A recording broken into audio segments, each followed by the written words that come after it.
সংখ্যা 18।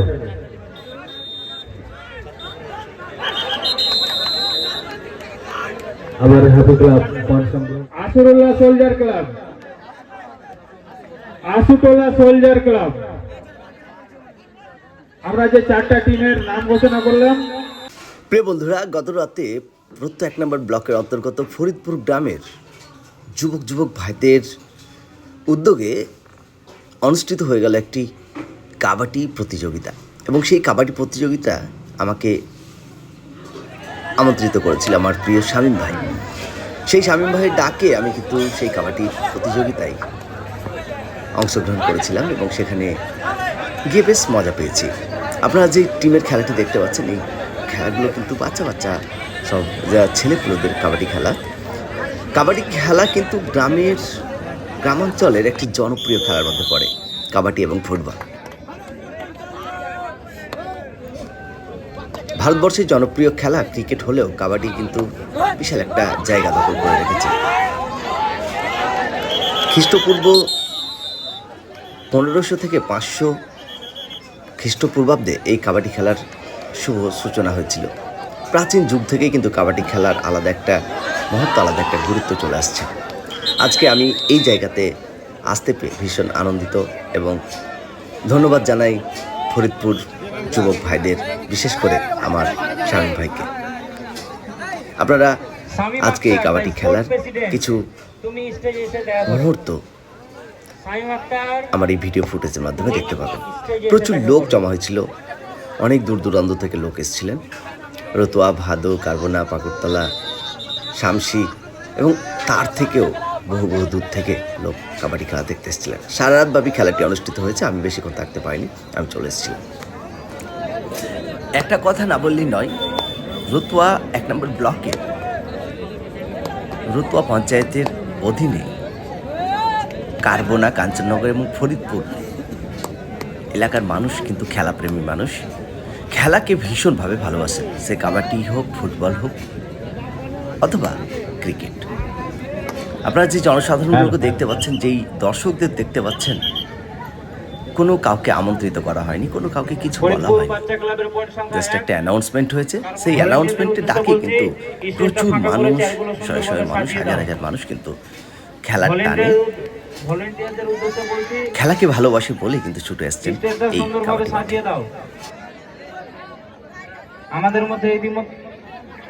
আমাদের খেলায় ইতিমধ্যে আমাদের সকলের প্রিয় আজহারদাকে পেয়েছি।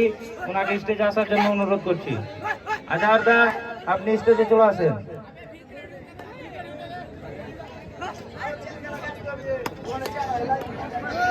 মুখখানা ফাঁকা কর না, এই জানলা দিকে বাইরে কর দাদু, একটু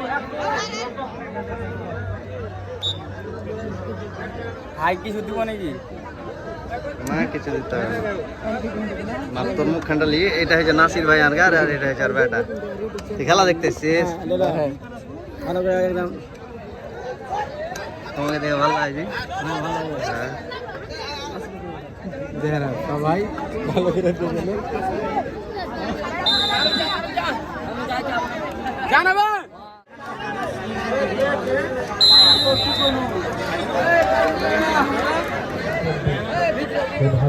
খেলা, এই খেলা আমরা কে জিতবে কে হারবে আমরা ডিসাইড দিতেই পারছি না, কেননা দু দলেই সমান পয়েন্ট রয়েছে।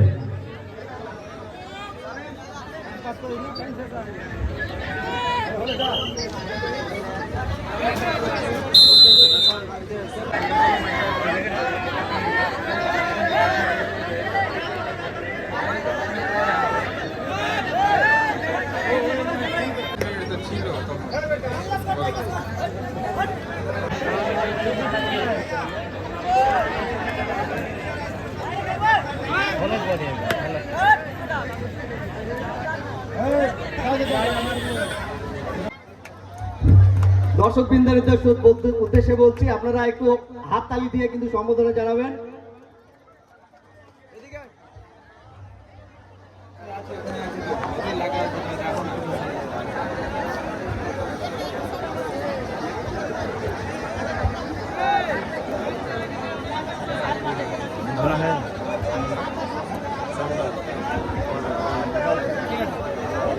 এবারে আমরা বরণ করে নিচ্ছি। রিয়াজুল ভাই তুমি যেখানে দেখো স্টেজে এসো।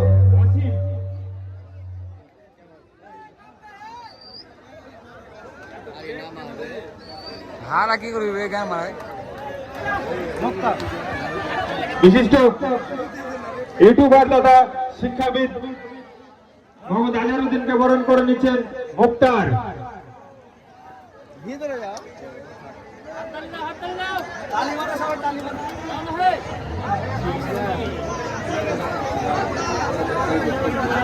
ধন্যবাদ।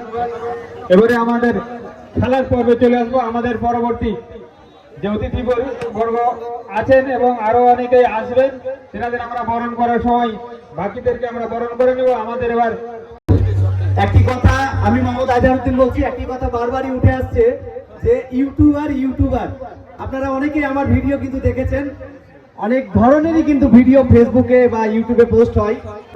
আগামীতে আমার ফেসবুক পেজে বা ইউটিউব চ্যানেলে আপনারা যারা জড়িয়ে রয়েছেন, আশা করি এমন কিছু ভালো ভিডিও দেখতে পাবেন যে ভিডিওগুলো অন্যান্য চ্যানেলে কিন্তু সচরাচর খুব কম দেখা যায়।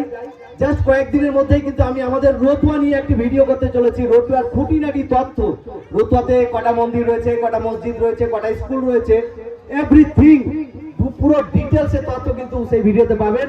তো দয়া করে যারা ভিডিও আমার চ্যানেলটি সাবস্ক্রাইব করেননি বা ফলো করেননি, ফেসবুক পেজ আজহার ব্লগস লিখলেই কিন্তু পেয়ে যাবেন, বা ইউটিউবে আজহার ব্লগস চ্যানেল নেমটি লিখলেই কিন্তু আপনারা পেয়ে যাবেন। আজকে একটি ছোট্ট করে ভিডিও হয়েছে এই খেলার ভিডিওটাও কিন্তু আপলোড হবে সেখানে।